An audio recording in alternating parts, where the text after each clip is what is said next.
हमने ये काम किया। कभी ये नहीं कहते कि भगवान ने, परमात्मा ने सब काम कर दिया, हम तो निमित्त है, हम निमित्त है। ये तो सब कार्य परमात्मा ने किया। जब परमात्मा को समर्पण कर देंगे ना, तो कभी आपका काम बिगड़ने वाला। लेकिन जब अपने आप निर्भर रहेंगे कि हमने किया, तो आपका किया हुआ कर्म, आपका किया हुआ काम बिगड़ जाएगा। एक बात और मैं कह दूं, अब जितना कहूं उतना ही कम है। अब तो आज और कल, आज का तो समय समाप्त है। लोग कहते हैं कि भगवान हमको दुख देते हैं, कहते हैं ना, कहते ही नहीं, भगवान हमको दुख दे रहे हैं। लेकिन आप लोग हृदय पे हाथ रखकर एक बात आप लोगों से कहें, हमारी शिकायत है, आप लोग आते हैं तो पीछे बैठ जाते हैं। अरे आगे बैठिए। संतों के पास सट करके बैठा जाता है, संत के पास सट के, और दूरदर्शन हट के देखना चाहिए। लेकिन आज के परिवेश में उल्टा हो गया, दूरदर्शन सट के और संतों से हट के। और जब हट के बैठेंगे तो क्या मिलेगा आपको? दूरदर्शन से तो आंख चला जा रहा है, मोबाइल देखते देखते हमारी आंख, सबकी आंखें जा रही। आज के जनरेशन के दूरदर्शन से ही आंख समाप्त हो गया। लेकिन संतों के पास बैठेंगे तो आपकी आंख नहीं, अंदर की आंख खुल जाएगी। उसी को त्रिनेत्र कहा जाता है। तो आप लोग थोड़ा आगे बढ़ जाइए, आगे बैठेंगे तो हमको भी आनंद आएगा। अरे श्रोता वक्ता का आनंद कब आता है? जब सच के बैठता है तब। अरे फिर बार बार थोड़े मिलेगा बैठने का मौका। अरे आज भर, कल भर, हम भी परसों चले जाएंगे। संत के पास जाने में हिचकना नहीं चाहिए। आपके यहां तो सबसे बड़ी कमी है कि संत के पास कोई जाना नहीं चाहता है। संत के पास जाना नहीं चाहता है। जाएंगे तो कहीं वो महात्मा फंसा न दे। सही बात है, कहीं जाएंगे तो कुछ मांग न ले। तो हम मांगने वाले नहीं है कि हम आपसे मांगेंगे, ऐसी बात मत सोचिएगा। तो हम कोई भी काम करते हैं तो भगवान को समझ करके करते हैं। लेकिन जब हम अपने निमित्त करते हैं कि हम इस कार्य को कर रहे हैं और तब कहें कि भगवान बिगाड़ दे, तो ये उचित नहीं है। हम आप लोगों से एक बात पूछना चाहते हैं, हाँ या ना बताइएगा। आप सभी के लड़के होंगे, जिसका शादी नहीं होगा उसका तो नहीं होंगे, लेकिन आप सभी के तो लड़के हैं। कौन माँ बाप जो है अपनी बेटी को दुख देना चाहता है? कोई है आप लोगों में? कोई है? कोई नहीं। लेकिन लड़का को अगर दुख होता है तो क्यों होता है? क्यों होता है? उसके कर्म के कारण होता है ना। आप सिखाते हैं कि बेटा ऐसा काम मत करो, लेकिन फिर वो करता है। आप सिखाते सिखाते, समझाते समझाते थक जाते हैं और थक करके एकदम छोड़ देते कि अब तो बेकार है समझाना, थक जाते हैं ना। और वही लड़का सियाना होता है तो किसको दोष देता है? अपने माँ बाप को। बताइए कि आपने अपने बच्चे को लालन पालन करने में कोई कमी रखा है क्या? हम भी तो भगवान के संतान हैं कि नहीं है? भगवान के संतान हैं तो भगवान कैसे अपने पुत्रों को भेदभाव कर सकते हैं? कर सकते हैं? आप ही कहिए। हम अपने कर्म से दुख पाते हैं। परमात्मा तो सबको संदेश देते हैं कि सदमार्ग पे चलो। किस मार्ग पे? सदमार्ग पे। लेकिन हम सदमार्ग पे नहीं चलते हैं तो गलती किसकी है? हमारी है। तो फिर परमात्मा को हम दोष कैसे दें? हाँ, दोष तब होगा कि हम जो भी कर रहे हैं परमात्मा को समर्पण कर दे कि न सब आप ही का है। एक भक्तमाल की छोटी कथा है। भक्तमाल में आप ही की जैसा या हमारे जैसा या कोई भी मान लीजिए, किसी को उदाहरण ले ले, आप ही जैसा भक्त था। भगवान के दरवाजे पे गए पूजा करने के लिए। पूजा करते हैं तो अंतिम में मैया, अंतिम में हम क्या कहते हैं कि मंत्रहीनम क्रियाहीनम क्षमत्वम परमेश्वर, कि न हम मंत्र जानते हैं, न पूजा जानते हैं, न पाठ जानते हैं। हमने जो भी था हमने आपको समर्पण कर दिया, आप मुझे क्षमा करें। इसलिए कि हम अज्ञानी हैं, हम अज्ञानी हैं। पहली बात। उसके बाद हम क्या कहते हैं कि मेरा अपना कुछ नहीं, जो कुछ है सो तुम। ये सब मेरा नहीं है, ये आप ही का दिया हुआ है और आप ही को हम चढ़ा रहे हैं, आप ही को चढ़ा रहे। मेरा अपना कुछ नहीं, जो कुछ है सो तोर, और तेरा तुझको सौंपते क्या लागत है मोर। चढ़ा करके ही नहीं कहते हैं पुष्पम पत्रम फलम तोयम, जो था हमने आपको चढ़ा दिया, ये आपका था। इसी तरह भक्त ने कहा कि प्रभु ये सब आपका है, हम आपको समर्पण कर रहे हैं, इसको स्वीकार कीजिए। भगवान अपने भक्तों के भाव को देखते हैं और भक्तों की परीक्षा होती है। जिस तरह से हम गुरु के पास जाते हैं, स्कूल में जाते हैं, तो गुरु का काम क्या है?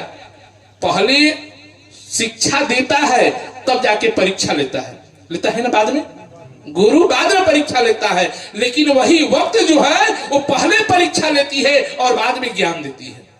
अगर हमको ठोकर लग जाए रास्ते पे चलते चलते, तो महसूस होना हमने गलती किया, तब हमको ज्ञान आता है। वक्त ठोकर दे करके सिखाता है और गुरु सिखा करके तब परीक्षा लेता है, और वक्त पहले परीक्षा लेता है तब शिक्षा देता है। गुरु और वक्त में इतना ही अंतर है। गुरु बार बार आपको ज्ञान देगा और बार बार आपको परीक्षा में बैठाएगा। भगवान अपने भक्त से उसने पूछा, जिस भक्त ने कहा कि प्रभु ये सब आपका है, तो भगवान ने कहा कि ये बताइए सब संपत्ति हमारी है? तो भक्त ने कहा कि हाँ प्रभु ये सब आपका है। ये जो बिल्डिंग बना है किसका है? तो प्रभु आप ही का है। ये जो गाड़ी खड़ी है ये भी प्रभु आप ही का है। ये तुम्हारा परिवार, पत्नी बैठ खड़ी है, बच्चे खड़े हैं, नहीं प्रभु ये मेरा नहीं, ये सब आप ही की है। ये पत्नी भी आपकी है, बच्चे भी आपके हैं। और जब इतनी बात जब भक्त ने कहा तो प्रभु जी भी जाते हैं। कहने का मतलब है कि समर्पण अपने आप को इस तरह से कर दे कि प्रभु ये सब आपका है। लेकिन हमारी सबसे बड़ी अज्ञानता क्या है कि समर्पण तो करते हैं लेकिन अपने अंदर की अज्ञानता को रखे रहते हैं। सब है लेकिन ये मत छूइएगा, सब आप ही का है लेकिन इसको छूइएगा मत। कहते हैं ना सब कुछ ले लीजिए, हम आपके लिए प्राण दे देंगे लेकिन ये चीज नहीं देंगे। कहते हैं ना कि हम आपके लिए प्राण दे देंगे, प्राण दे देंगे लेकिन ये चीज नहीं देंगे। ये हमारे जीवन की कमी है और यही कमी रामचरितमानस के जितने पात्र हैं। लेकिन ये कमी हमारे हनुमान में नहीं थी। हनुमान जो भी कार्य है वो सब भगवान को समर्पण। हमने पहले दिन कहा था कि राम और रावण का,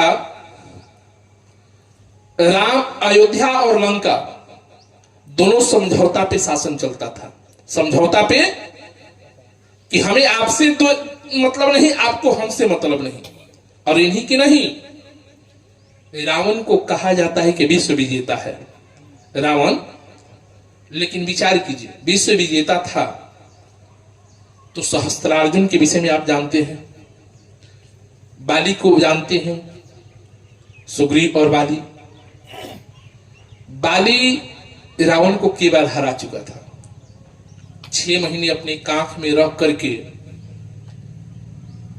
भ्रमण करता था। मानो बाली ने सबको संदेश दिया कि हम रावण के ऊपर विजय की प्राप्ति कर लिए। घूम घूम करके सबको, ये बड़ी बात है कि दुर्गुण के ऊपर विजय की प्राप्ति बाली ने कर लिया। रावण क्या था? दुर्गुण था, अहंकार था, और अहंकार को कांख के नीचे बाली ने दबा दिया। ठीक, ये तो बड़ी सुंदर थी कि अहंकार को हम दबा लें, अहंकार को प्रकट न करें, अहंकार को समाप्त कर दें। और जिसके जीवन में अहंकार न हो उसका जीवन तो संवर जाता है। लेकिन बाली अहंकार को के साथ समझौता कर लिया। रावण के साथ मित्रता, नहीं मित्रता हो गई, रावण और बाली का मित्रता हो गई। और यह सहस्त्रार्जुन को देखिए, सहस्त्रार्जुन भी रावण को परास्त किया। सहस्त्रार्जुन ने भी रावण को परास्त किया, और जब रावण को परास्त किया तो सहस्त्रार्जुन बहुत धर्मात्मा राजा था, बहुत धर्मात्मा।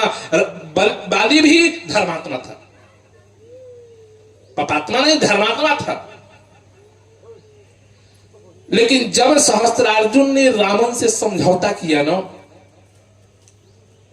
और समझौता करने को हराने के बाद रावण सहस्त्रार्जुन से समझौता कर देता है कि हम और तुम मित्र हो गए। ये बहुत अच्छी बात है कि अहंकार से मित्रता कर ले, लेकिन ऐसा मित्रता न करें कि वो अहंकार हम ही को डुबो दे। जब सहस्त्रार्जुन ने रावण से मित्रता किया, जब बाली ने रावण से मित्रता किया, ये दोनों का पतन हो गया। सहस्त्रार्जुन तो ऐसा राजा था कि अपने प्रजाओं के जीवन में लेश मात्र भी कष्ट देखना पसंद नहीं करता था। सहस्त्रार्जुन के अंदर इतनी क्षमता थी कि हर प्रजा से अपना भेष परिवर्तन करके सबसे एक बार में मिल सकता था। सहस्त्रार्जुन सबसे एक बार में मुलाकात कर सकता था, सबसे एक बार में समाचार पूछ सकता था तुम्हारा कष्ट क्या है।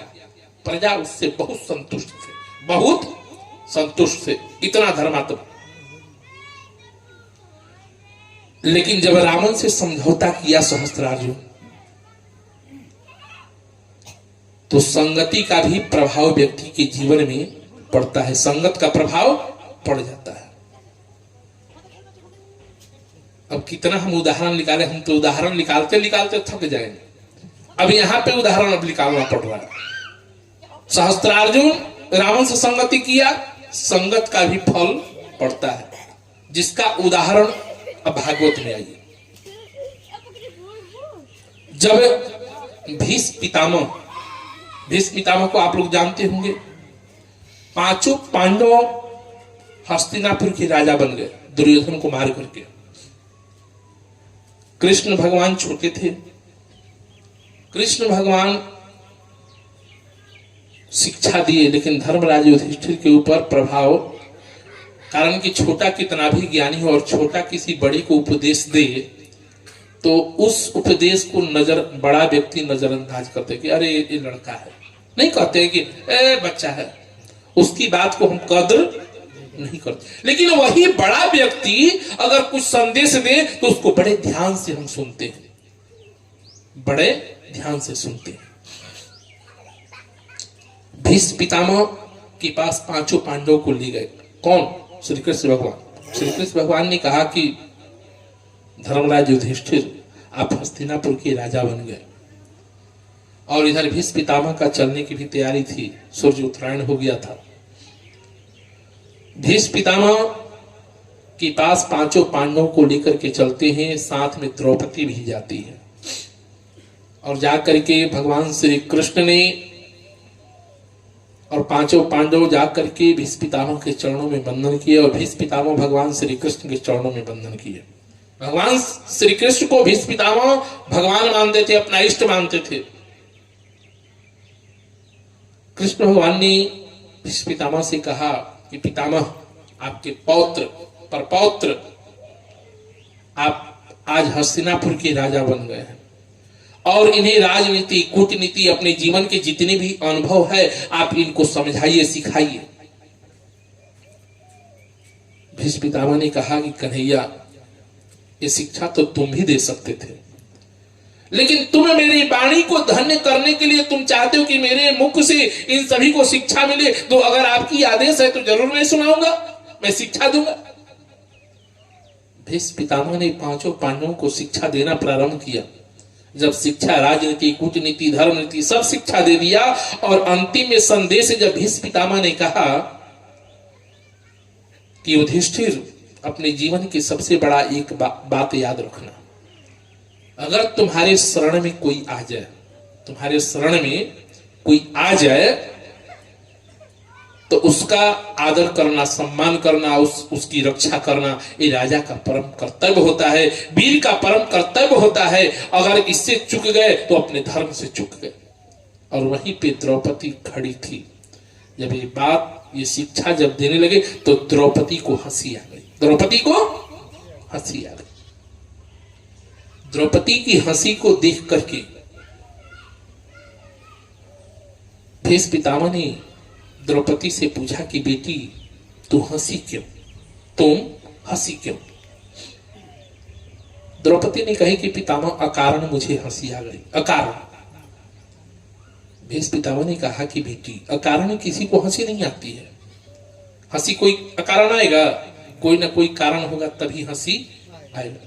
भीष्म पितामह ने कहा कि अकारण हंसी नहीं आती है बेटी, कुछ कारण तो जरूर है, और तेरी हंसी को लेकर के मैं मरना नहीं चाहता हूं कि अंतिम समय मेरी पुत्रवधू क्यों हंसी, और इस हंसी की वेदना को लेकर के मैं मरना नहीं चाहता हूं, इसलिए बेटी तू बता कि तू क्यों हंसी। और दूसरी बात कि कुलवती स्त्रियां अकारण हंसती नहीं है, जरूर कुछ कारण है।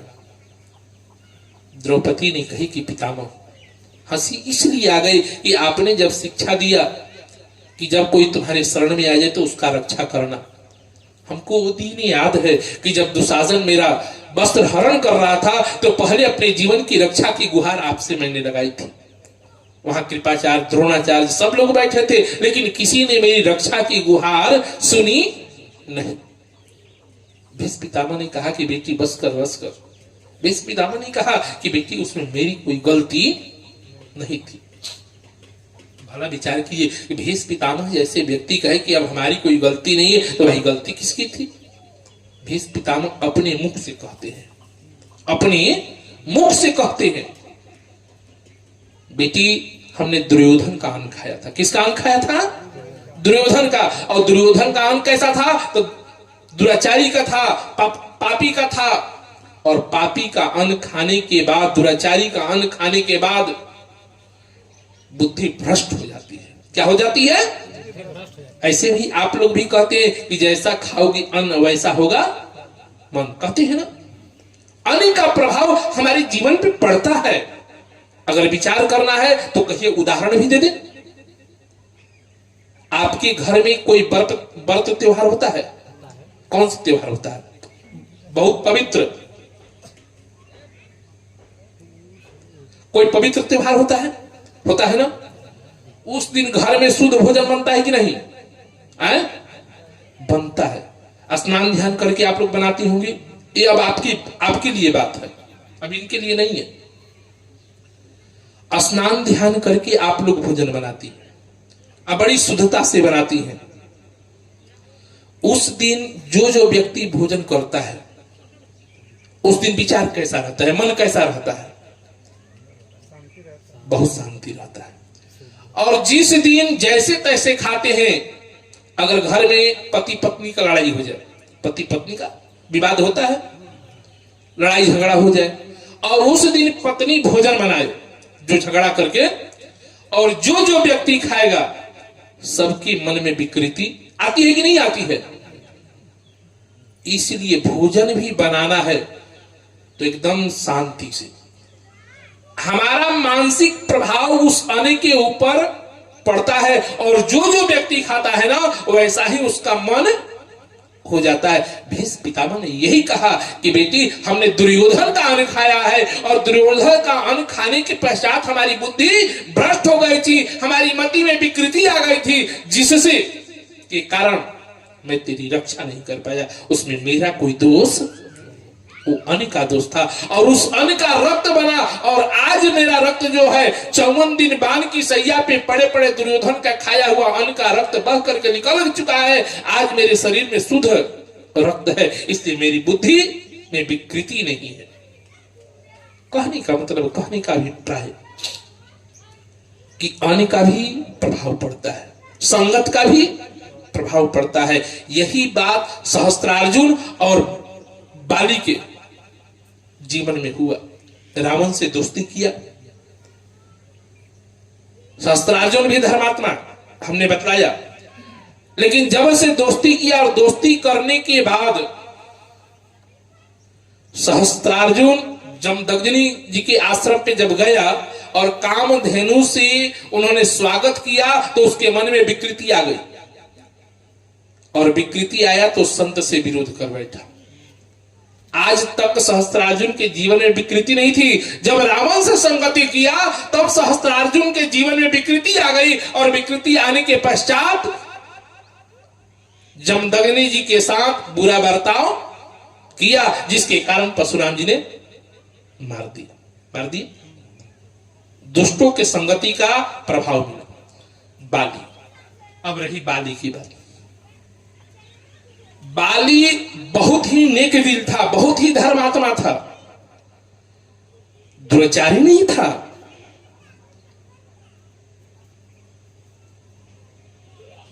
बाली जब रावण की संगति में पड़ा तो रावण के संगति में पड़ने के बाद भी बाली के जीवन में अहंकार आ गया। रावण से संगति हुआ तब अहंकार आया, और जब अहंकार आया तो अपने भाई को बाहर निकाल दिया राज से, उसकी पत्नी को रख लिया, जिसके कारण बाली का अंत हुआ। अहंकार कब आया? अहंकार को रखा, लेकिन रखने के बाद अपना लिया, यही उसकी सबसे बड़ी कमी थी। हम भी अब अहंकार युक्त होते हैं, लेकिन अहंकार को अगर अपना लेंगे तो हमारे जीवन की, जैसे मान लीजिए हमारा काम है परोपकार करना, है ना? परोपकार करना,